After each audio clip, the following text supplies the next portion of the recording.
Hey all, Tony Bing here. Hello and welcome to another beginner's guide for Marvel Heroes Omega. Now we're on to the last hero that's actually cross-platform, so that means I've covered 30 in total, and it's been a lot of work doing them, but hopefully it's been worthwhile for you all. So the hero we'll be covering, as you can see on screen at the moment, will be Ant-Man. So what we'll do is we'll have a look at his primary attributes, offensive and defensive traits, and his resource, and then we'll also discuss some of the minor differences between the console and the PC version, because there are a few differences at the moment. How he plays is by and large the same, but I'll still cover these differences. Once we've done that, we'll then have a look at a few of his costumes. We will then check out his signature and ultimate, and as always, finishing up, we've got two gameplay run-throughs. The first one more round his melee and shrinking skills, and the second one is round his summon and ant skills. But first up, let's have a look at his attributes, traits and resource. So we start off here by looking at the offensive trait, and that is Think Small. So with this, you gain 20% base damage to enemies not targeting you.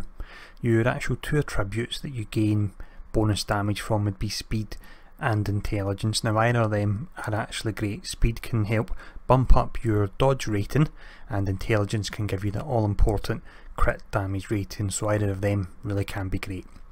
For the defensive trait, we have Clothes Make the Man. So with this, you gain a 3% flat dodge chance, and also you gain a multiplier to deflect and dodge rating. So that dodge rating multiplier ties in great with speed, so you can really pump that stat high, and it will make a huge difference if you choose to try and go toe to toe and go melee with them. Now, on the subject of that, as a hero that is primarily melee, you've also got melee combatants. With this, it gives them a flat 8% damage reduction. Now, when it comes to the resource, currently on PC he has Spirit. On console, and it could be that these two will change to merge. Console was updated more recently, so it's likely that will be the end vision for them. Instead of actually Spirit, he has something called Ant Control Power. So what happens is, it's only your skills that summon ants that will use this, so you can spam all your other skills such as punches and so on as much as you can, and you won't run out, and it will automatically regenerate while you're fighting as well. Now, in regards to a few skills that are slightly different from console to PC, we have Friends in Low Places. Normally that would just summon ants. On console it will summon ants that do damage, and it's called Army Ants. We then have Red Hots, which is a dot. Same skill on console and PC, but it's been renamed to Bullet and Attack on console. Other than that, it works exactly the same, and it has vulnerability on it as well.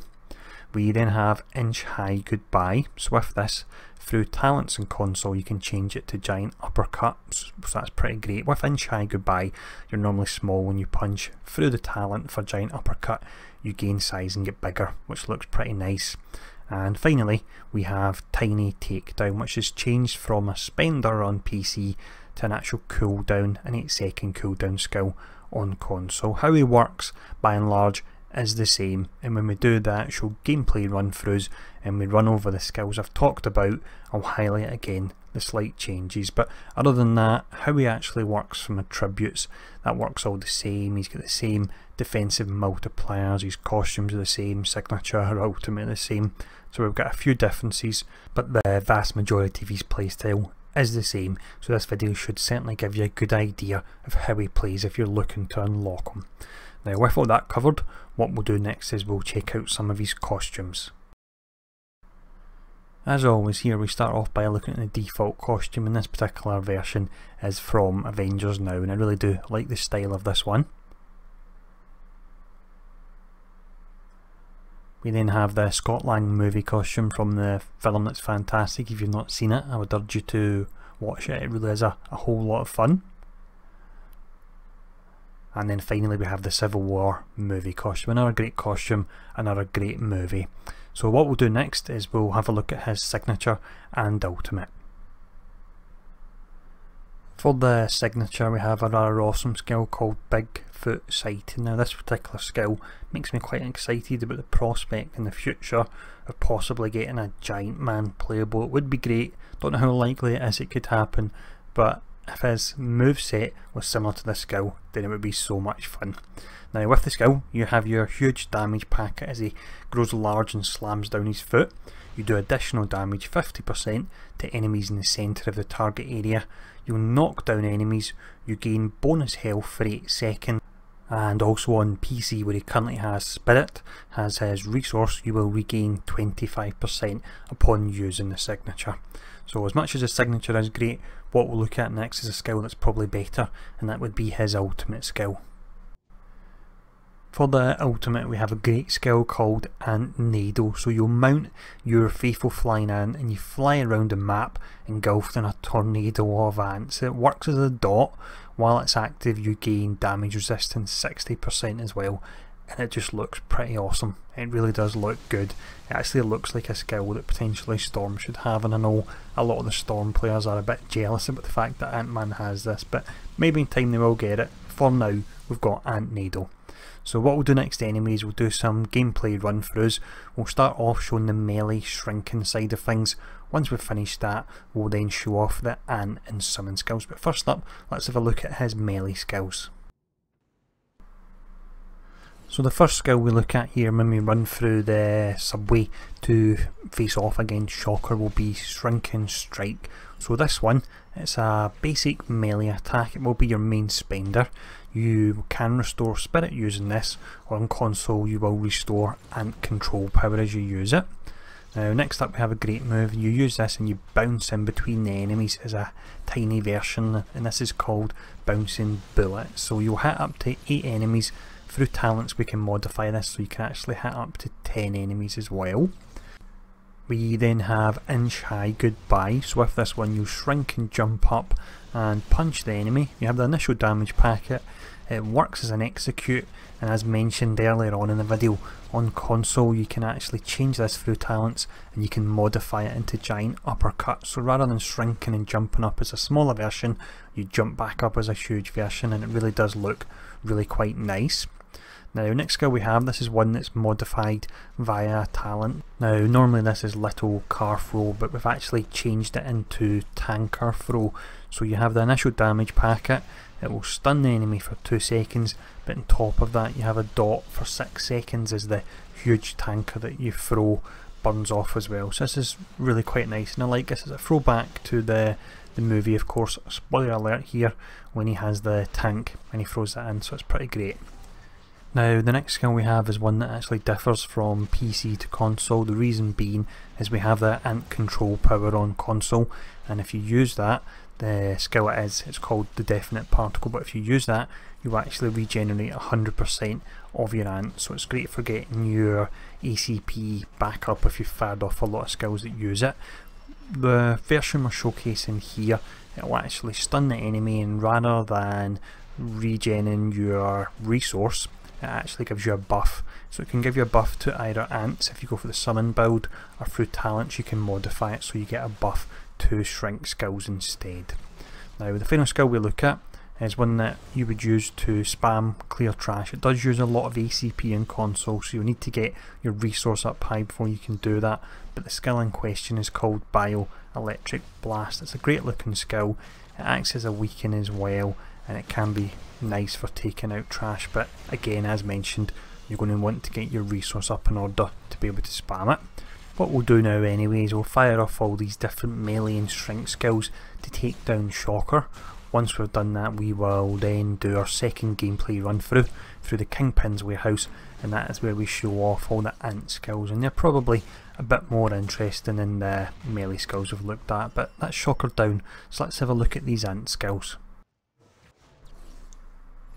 The first skill we look at here then is called Red Hots. This one works as a dot, and you actually direct a group of ants to attack a specific enemy. Now it will make them vulnerable as well. On console this is called Bullet Ant Attack. How it works is exactly the same. It still operates as a dot, it will use ants, and it also provides vulnerability, so the only difference is in the name. Next up we have Drone Strike. So this is another ant dot attack. With this one you actually call on a swarm of flying ants, and they can be over a huge area, they'll do that dot, and they slow the enemies as well, and you can also have multiple areas of this. We then have Fistful of Ants, which is an amazing looking skill, and I hope in future if they do tweaks to Ant-Man they'll bring in more skills like this. So as you seen a moment ago, you had a huge fist come out of the ground and smash the enemy full of ants. It doesn't do anything special, it's just an initial damage packet, but despite that it really does look fantastic. Now on console, the way this works is you can actually spam it, because you'll notice on this tooltip for PC it says 8 seconds. On console you can spam it, so hopefully if you get to a stage where you can get your ant control power relatively high, you could use this often. You could maybe even use it as a spender, and that's the build I'll be working towards, because that would be a whole lot of fun if that was possible. Now next up we then have Ant Decoy. So with this one you make a decoy of yourself out of ants, enemies will be taunted, and on top of that, when they actually strike the ant decoy they'll take a dot damage for 4 seconds from it as well. The next skill we look at is Friends in Low Places. So currently on PC you'll use this to summon your maximum ants, which would be 10,000. Now as we've already discussed in the last gameplay preview, on console you can actually use a definite particle instead to summon that full quota of ants in order to fire off all your ant skills. The final skill we look at here, and this will be the final skill we look at for the beginner's guides for the cross-platform heroes, so I've managed to get there at last.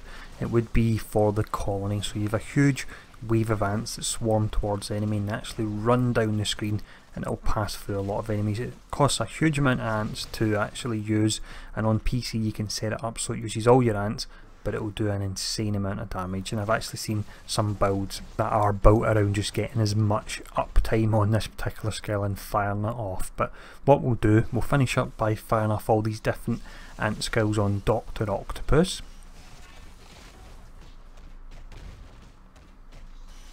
The actual visuals for the ants do look great, especially the fistful of ants as that comes up. I really do like that a whole lot.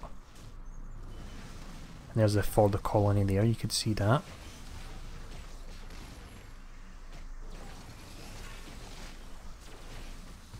And there we go, that's him down, and that's the final beginner's guide for now complete. I hope this series of videos was useful. I genuinely appreciate all your support while I was doing it. It was a lot of work, a lot of time, but all the positive comments I've got from you all has really made it a whole lot easier, so genuinely thank you for that support. Now I'll be having a bit of a break from beginner's guides and hopefully get some time to actually play the game for a little bit and stream a little bit as well, because the work I've been doing for the launch has actually, it's winding down a little bit. I've almost finished my Cosmic Trial videos as well, so it's great. I'm looking forward to actually just playing the game a bit, and when I'm doing that, if you see me online, feel free to send me an invite and I'll be happy to group up. But next up anyway, for the beginner's guides, when we do get back into them, it will be Black Cat, because she's the next cross-platform hero, and that's the way I'll work it. As heroes are released on console, which means they're on both platforms, I will endeavour to have a beginner's guide up and ready for them. But once again, genuinely thanks for all your support through this series of videos, and I'll see you all again soon.